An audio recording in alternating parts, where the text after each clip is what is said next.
Secretariat ಬಗ್ಗೆ ತನಿಖೆಗೆ ರಾಜ್ಯಪಾಲರು ಕಟ್ಟಪ್ಪಣೆಯನ್ನ ಹೊರಡಿಸಿದ್ದು ಆಗಿದೆ. ಇಲ್ಲಿಂದ ಮುಂದೆ ಏನ್ ಆಗಬಹುದು, ಮುಖ್ಯಮಂತ್ರಿಗಳ ಮುಂದಿರುವಂತಹ ಆಯ್ಕೆಗಳು ಏನು ಎಂಬುದನ್ನ ಈ ವರದಿಯಲ್ಲಿ ನೋಡೋಣ.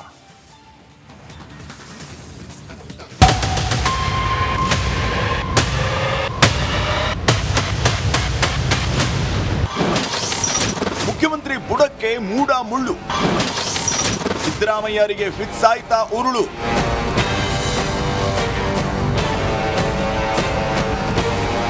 ರಾಜಕೀಯ ಕೆಸರೆರಚಾಟ, ಆರೋಪ ಪ್ರತ್ಯಾರೋಪ, ವಾಗ್ವಾದ, ವಾಕ್ ಸಮರ ಎಲ್ಲವೂ ಕ್ಲೈಮ್ಯಾಕ್ಸ್ಗೆ ತಲುಪಿದೆ. ಮುಖ್ಯಮಂತ್ರಿ ಸಿದ್ದರಾಮಯ್ಯ ವಿರುದ್ಧದ ಮೂಡ ಪ್ರಕರಣವನ್ನ ಈಗಾಗಲೇ ಪ್ರಾಸಿಕ್ಯೂಷನ್ಗೆ ನೀಡಲಾಗಿದೆ.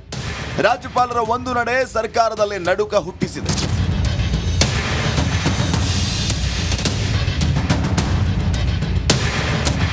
ರಾಜ್ಯಪಾಲರ ಈ ನಡೆ ಸರ್ಕಾರದಲ್ಲೇ ನಡುಕ ಹುಟ್ಟಿಸಿದೆ. ಪ್ರಾಸಿಕ್ಯೂಷನ್ ತನಿಖೆಗೆ ರಾಜ್ಯಪಾಲ ತಾವರ್ ಚಂದ್ ಗೆಹ್ಲೋಟ್ ಅನುಮತಿಯನ್ನ ಕೊಟ್ಟಾಗಿದೆ. ಇಲ್ಲಿಂದ ಮುಂದೆ ಏನ್ ಮಾಡಬೇಕು ಅನ್ನೋ ಚರ್ಚೆ ಕಾಂಗ್ರೆಸ್ ವಲಯದಲ್ಲಿ ಸಂಚಲನ ಸೃಷ್ಟಿಸ್ತಾ ಇದೆ. ಇಡೀ ಪ್ರಕರಣ ಮುಂದೆ ಯಾವ ದಿಕ್ಕಿನತ್ತ ಸಾಗಬಹುದು ಅಂತ ನೋಡೋದಾದ್ರೆ, ಮುಂದೇನಾಗುತ್ತೆ ಮೂಡಾ ಕೇಸ್. ಜನಪ್ರತಿನಿಧಿಗಳ ವಿಶೇಷ ನ್ಯಾಯಾಲಯಕ್ಕೆ ಅರ್ಜಿ ಸಲ್ಲಿಸಲಾಗುತ್ತೆ. ಪ್ರಾಸಿಕ್ಯೂಷನ್ಗೆ ಅನುಮತಿ ನೀಡಿದ ಆಧಾರದ ಮೇಲೆ ಕೋರ್ಟ್ ಮೊರೆ ಹೋಗಲಾಗುತ್ತೆ. ಜನಪ್ರತಿನಿಧಿಗಳ ಸ್ಪೆಷಲ್ ಕೋರ್ಟ್ನಲ್ಲಿ ಅರ್ಜಿ ವಿಚಾರಣೆ ನಡೆಸಲಾಗುತ್ತೆ. ಪೊಲೀಸರು ಲೋಕಾಯುಕ್ತಕ್ಕೆ ಪ್ರಕರಣ ದಾಖಲಿಸುವಂತೆ ಆದೇಶಿಸುವ ಸಾಧ್ಯತೆ ಇದೆ. ನಂತರ ಕೇಸ್ ದಾಖಲಿಸುವಂತೆ ಸ್ಪೆಷಲ್ ಕೋರ್ಟ್ ಆದೇಶ ನೀಡಬಹುದು. ಇಷ್ಟೆಲ್ಲ ಆದ್ಮೇಲೆ ಲೋಕಾಯುಕ್ತ ಪೊಲೀಸ್ ಠಾಣೆಯಲ್ಲಿ ಕೇಸ್ ದಾಖಲಾಗುತ್ತೆ. ಲೋಕಾಯುಕ್ತ ಅಧಿಕಾರಿಗಳು ಈ ಬಗ್ಗೆ ತನಿಖೆಯನ್ನು ಆರಂಭಿಸುತ್ತಾರೆ. ಇತ್ತ ಸಿದ್ದರಾಮಯ್ಯ ರಾಜೀನಾಮೆ ನೀಡುವಂತೆ ಒತ್ತಡ ಆರಂಭ ಆಗುತ್ತೆ.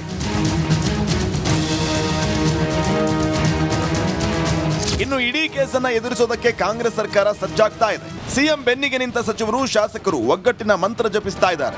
ಹಾಗಾದ್ರೆ ಮೂಡಾ ಪ್ರಕರಣವನ್ನ ಮುಖ್ಯಮಂತ್ರಿಗಳು ಯಾವ ರೀತಿ ಎದುರಿಸಬಹುದು ಅನ್ನೋದನ್ನ ನೋಡೋದಾದ್ರೆ, ಏನ್ ಮಾಡಬೇಕು ಸಿಎಂ ಸಿದ್ದರಾಮಯ್ಯ ಹೈಕೋರ್ಟ್ ಮೊರೆ ಹೋಗಬಹುದು. ಪ್ರಾಸಿಕ್ಯೂಷನ್ಗೆ ಅನುಮತಿ ನೀಡಿದ್ದನ್ನ ರದ್ದು ಮಾಡುವಂತೆ ಅರ್ಜಿ ಸಲ್ಲಿಸಬಹುದು. ನಮಗೆ ಸಂಬಂಧಿಸಿದ ಜಮೀನು ತಗೊಂಡು ಸೈಟ್ ನೀಡಿದ್ದಾರೆ, ಇದರಲ್ಲಿ ನಾನು ಅಧಿಕಾರ ದುರುಪಯೋಗ ಮಾಡಿದ್ದಕ್ಕೆ ಸಾಕ್ಷ್ಯ ಇಲ್ಲ ಅಂತ ವಾದಿಸಬಹುದು. ಜೊತೆಗೆ ರಾಜಕೀಯ ಪ್ರೇರಿತವಾಗಿ ಅನುಮತಿ ನೀಡಲಾಗಿದೆ ಅಂತ ಉಲ್ಲೇಖಿಸಲೂಬಹುದು. ಪ್ರಾಸಿಕ್ಯೂಷನ್ ಅನುಮತಿ ರದ್ದು ಮಾಡಬೇಕು ಅಂತ ಮನವಿ ಮಾಡುವ ಸಾಧ್ಯತೆ ಇರುತ್ತೆ. ಒಂದು ವೇಳೆ ಹೈಕೋರ್ಟ್ ಸ್ಟೇ ನೀಡಿದ್ರೆ ಪ್ರಕರಣಕ್ಕೆ ತಾತ್ಕಾಲಿಕ ಬ್ರೇಕ್ ಬೀಳುತ್ತೆ.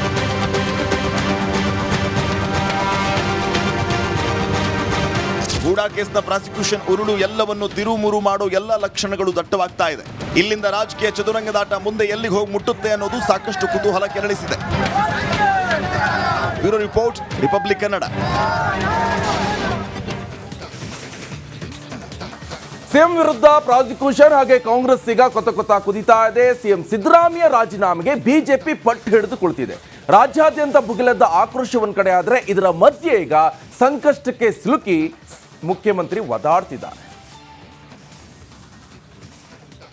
ಸಚಿವ ಸಂಪುಟ ಅತ್ಯಂತ ತೀವ್ರವಾಗಿ ಖಂಡಿಸಿದೆ. ಇದರ ವಿರುದ್ಧ ಕಾನೂನಾತ್ಮಕವಾದಂತಹ ಹೋರಾಟವನ್ನು ಮಾಡುತ್ತೆ. ಬೀದಿ ಇಳಿದು ಹೋರಾಟ ಮಾಡ್ತೀವಿ.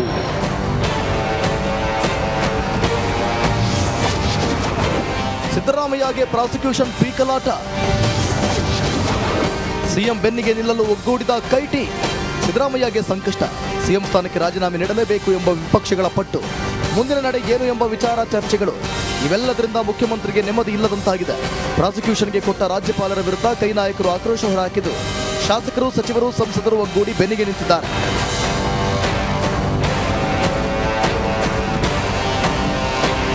ಈ ಮಧ್ಯೆ ಸಚಿವ ಸಂಪುಟ ಸಭೆ ನಡೆಸಿ ಮುಂದಿನ ಹೋರಾಟದ ಕುರಿತು ಸಿದ್ದರಾಮಯ್ಯ ಸಲಹೆ ಪಡೆದಿದ್ದಾರೆ. ಅಲ್ಲದೆ ಮುಂದಿನ ನಡೆ ಕುರಿತು ಸಮಾಲೋಚನೆ ಕೂಡ ನಡೆಸಿದ್ದಾರೆ. ಸಭೆಯಲ್ಲಿ ಎಲ್ಲರ ಬೆಂಬಲ ಸಿಕ್ಕ ಬಳಿಕ ಸ್ವಲ್ಪ ನಿರಾಳರಾದ ಸಿಎಂ ಬಳಿಕ ಸುದ್ದಿಗೋಷ್ಠಿಯಲ್ಲಿ ರಾಜ್ಯಪಾಲರ ವಿರುದ್ಧ ವಾಗ್ದಾಳಿ ನಡೆಸಿದ್ದಾರೆ. ರಾಜ್ಯಪಾಲರು ಅವರು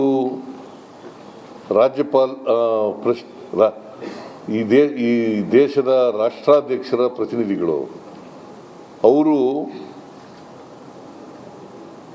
ಸಂವಿಧಾನದ ಪ್ರತಿನಿಧಿಗಳಾಗಿ ಕೆಲಸ ಮಾಡಬೇಕು. ಅದನ್ನು ಬಿಟ್ಟು ಕೇಂದ್ರ ಸರ್ಕಾರದ ಪ್ರತಿನಿಧಿಗಳಾಗಿ ಕೆಲಸ ಮಾಡಬಾರದು. ಕೇಂದ್ರ ಸರ್ಕಾರದ ಪ್ರತಿನಿಧಿಗಳಾಗಿ ಕೆಲಸ ಮಾಡಬಾರದು.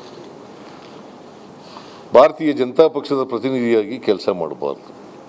ಅದನ್ನು ಈ ಪ್ರಕರಣದಲ್ಲಿ ಅವರು ಕಾನೂನು ರೀತಿಯ ನಡ್ಕೊಳ್ಳದೇ ಇರೋದರಿಂದ ಕೇಂದ್ರ ಸರ್ಕಾರದ ಪ್ರತಿನಿಧಿಯಾಗಿ ಕೆಲಸ ಮಾಡಿದ್ದಾರೆ. ಈ ನಡವಳಿಕೆಯನ್ನು ಸಚಿವ ಸಂಪುಟ ಅತ್ಯಂತ ತೀವ್ರವಾಗಿ ಖಂಡಿಸಿದೆ.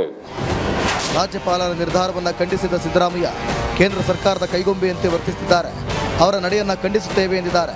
ಅಲ್ಲದೆ ರಾಜ್ಯಪಾಲರಿಗೆ ಕಾನೂನಾತ್ಮಕವಾಗಿಯೇ ಉತ್ತರ ನೀಡುತ್ತೇವೆ ಎಂದಿದ್ದಾರೆ.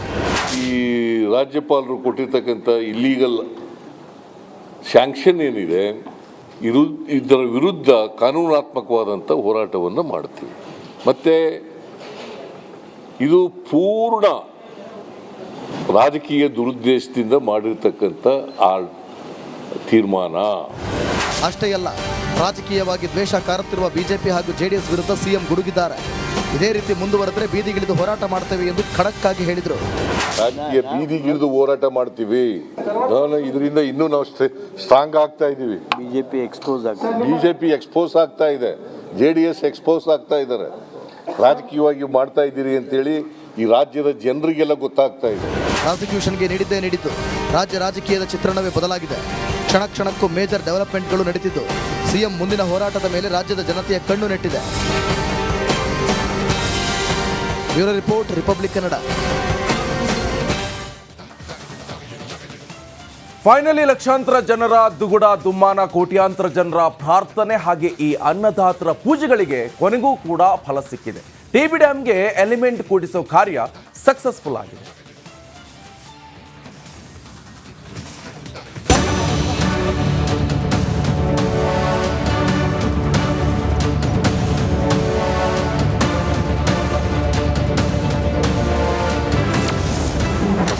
ಟಿಬಿ ಡ್ಯಾಂಗೆ ಸ್ಟಾಪ್ ಲಾಗ್ ಅಳವಡಿಕೆ,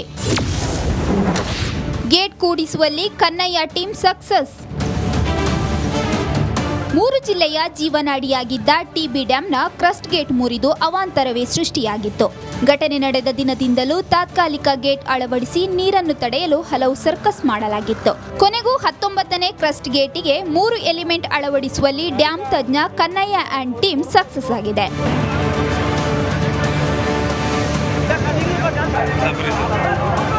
ಕರ್ನಾಟಕ ಸರ್ಕಾರದ ಪರವಾಗಿ, ರಾಜ್ಯದ ರೈತರ ಪರವಾಗಿ ಎಲ್ಲರೂ ಕೂಡ ಇದಕ್ಕೆ ದುಡಿದಂತ ಏನು ನಮ್ಮ ಕನ್ನಯ್ಯ ನಾಯ್ಡು ಮತ್ತು JSW ಅವರು, ಹಿಂದೂಸ್ತಾನ್ ಇಂಜಿನಿಯರ್ಸು, ನಾರಾಯಣ್ ಇಂಜಿನಿಯರ್ಸ್ ಜೊತೆಗೆ ನಮ್ಮ ಅಧಿಕಾರಿಗಳು, ಒಂದು ರಾಜ್ಯಕ್ಕೆ ಒಂದು ದೊಡ್ಡ ಗೌರವ.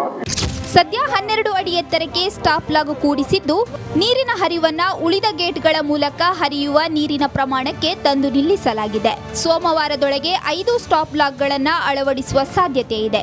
ಸ್ಟಾಪ್ ಲಾಗ್ ಅಳವಡಿಕೆ ವೇಳೆ ಯಾವುದೇ ಅನಾಹುತ ಆದ್ರೆ ರಕ್ಷಣೆಗೆ ಅಂತ ಸ್ಥಳದಲ್ಲೇ SDRF ಹಾಗೂ ಅಗ್ನಿಶಾಮಕ ಸಿಬ್ಬಂದಿ ಸನ್ನದ್ಧವಾಗಿ ಕುಳಿತಿದೆ.